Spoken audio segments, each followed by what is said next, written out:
শেখ হাসিনা কতটা ভয়ঙ্কর ছিল এই আয়নাগরের হিস্টোরি শুনলে মানুষ আসলে বুঝতে পারবেন। আর আয়নাগরে আসলে কি করা হতো এই কথাগুলো শুনেন। আয়নাঘর খুলে দেওয়া হয়েছে, গুম হওয়া মানুষগুলো ফিরে পেয়েছে তাদের স্বজনদেরকে। এই আয়নাঘর কি হতো সেখানে? ৮ বছর পরে মুক্তি পেয়েছে মীর কাসেম আলীর ছেলে ব্যারিস্টার আরমান। ৮ বছর পরে মুক্তি পেয়েছে, তার পরিবারের লোকজন জানতোই না সে বেঁচে আছে নাকি মারা গেছে। কি হতো এই আয়নাঘরে? যেখানে মানুষকে নির্যাতন করা হতো, অন্ধকারে কারাবদ্ধ করে মানুষের ব্রেনকে নষ্ট করে দেওয়া হতো। একজন মানুষ যাতে করে সচল থাকতে না পারে, তার যতগুলো অ্যাবিলিটি আছে, তার ব্রেন ক্ষমতা যা আছে, এগুলো সবকিছু নষ্ট করে ফেলা হতো। খুলে দেওয়া হয়েছে সে আয়নাঘর, আর থাকবে না এই আয়নাঘর। এখানে কোনো আলেমকে আর বন্দী করা হবে না, অন্যায়ভাবে কোনো আলেমকে আর বন্দী করা হবে না সেখানে। সুতরাং আল্লাহ তাআলা আমাদেরকে স্বাধীনতা দিয়েছে, আমরা মুক্ত হয়েছি এই অত্যাচারী শাসক থেকে। আল্লাহ তাআলা আমাদেরকে স্বাধীনতা দিয়েছেন। সুতরাং এই আয়নাঘরে অত্যাচার করা হতো, জুলুম করা হতো, নির্যাতন করা হতো। যারা এই হকের পক্ষে ছিল, যারা এই সঠিক কথা বলতো, তাদেরকে এই আয়নাঘরে বন্দী করে রেখে তাদেরকে গুম করে ফেলা হতো। তাদের পরিবারের সাথে কোনো সুযোগ থাকতো না তাদের সাথে কথাবার্তা বলার। পরিবার জানতোই না ছেলেটা বেঁচে আছে নাকি মারা গেছে। কত মায়ের বুক খালি করা হয়েছে, কত বাবার বুক খালি করে দেওয়া হয়েছে। একটু চিন্তা করে দেখেন, এই যে জুলুম করেছে, এই জুলুম আল্লাহ তাআলা সহ্য করতে পারে নাই। কত নিরীহ মানুষগুলোকে এভাবে কারা বন্ধ করে দুনিয়া থেকে বিদায় করে দিয়েছে। আল্লামা সাঈদী রহমতুল্লাহ আলাইহি, তাকেও কারাবদ্ধ করে দুনিয়া থেকে বিদায় করে দেওয়া হয়েছে। তিনি শেষ বিদায়ের যে হাসিটা দিয়েছিলেন, আজকে যদি তিনি বেঁচে থাকতেন তাহলে তিনি আবারও সেই হাসিটা দিতে পারতেন। যারা এভাবে মারা যায়, ইসলামের জন্য যারা শহীদ হয়, যারা মারা যায়, তাদেরকে মৃত বলুন আল্লাহ তাআলা নিজেই বলে দিয়েছেন। 2 নম্বর পারার 2 নম্বর পৃষ্ঠার 12 নম্বর লাইন, সূরা বাকারার 154 নম্বর আয়াতে আল্লাহ বলছেন, ওয়ালা তাকুলু লিমান ইউকতালু ফি সাবিলিল্লাহি আমওয়াত বাল আহইয়াউ ওয়ালাকিন লা। আল্লাহ তাআলা বলছেন, যারা ইসলামের জন্য, দ্বীনের জন্য যারা দুনিয়া থেকে বিদায় নেয়, তাদেরকে তোমরা মৃত বলো না, বাল আহইয়াউন, বরং তারা জীবিত। সুতরাং তারা হচ্ছে শহীদ। আল্লাহ পাক রব্বুল আলামিন তাদের রিজিকের ব্যবস্থা করেন।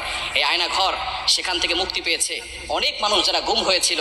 আল্লাহ পাক রব্বুল আলামিন ফিরিয়ে দিয়েছেন তাদের স্বজনদেরকে। সুতরাং একটা কথা আমাদেরকে সারাটা জীবন মনে রাখতে হবে, এই ঘটনা থেকে আমাদেরকে শিক্ষা নিতে হবে। যারা জুলুম করে, জুলুম কখনো স্থায়ী হতে পারে না, ক্ষমতা কখনো স্থায়ী হতে পারে না। আল্লাহ তাআলা নমরুদকে ক্ষমতা দিয়েছিল, সেই নমরুদকে ক্ষমতা থেকে আবার নামিয়েছেন জুতা পিটা করে। আল্লাহ তাআলা ফেরাউনকে ক্ষমতা দিয়েছিল, সেই ফেরাউনকে আবার ক্ষমতা থেকে নামিয়ে দিয়েছেন। সুতরাং এখনো যারা জুলুম করেছে, অন্যায় করেছে, আলেমদের উপর অত্যাচার করেছে, আর আলেমরা হচ্ছেন আল্লাহ তাআলার সবচেয়ে কাছের, ইন্নামা ইয়াখশাল্লাহ মিন ইবাদিহিল উলামা।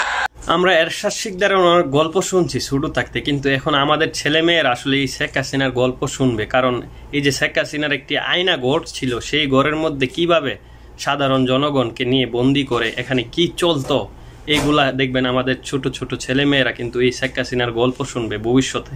কারণ আমরা এক সময় এরশাদ শিকদারের গল্প শুনতাম, আরও অনেক গল্প শুনতাম, কিন্তু এখন বর্তমানে এই শেখ হাসিনা যা করে গেছে এই 16 বছরে, এগুলার ইতিহাসে আসলে লেখা থাকবে। এবং নতুন যে আমাদের ছেলে সন্তানরা আসলে এই শেখ হাসিনার এই স্বৈরাচার সরকারের গল্প শুনবে ভবিষ্যতে।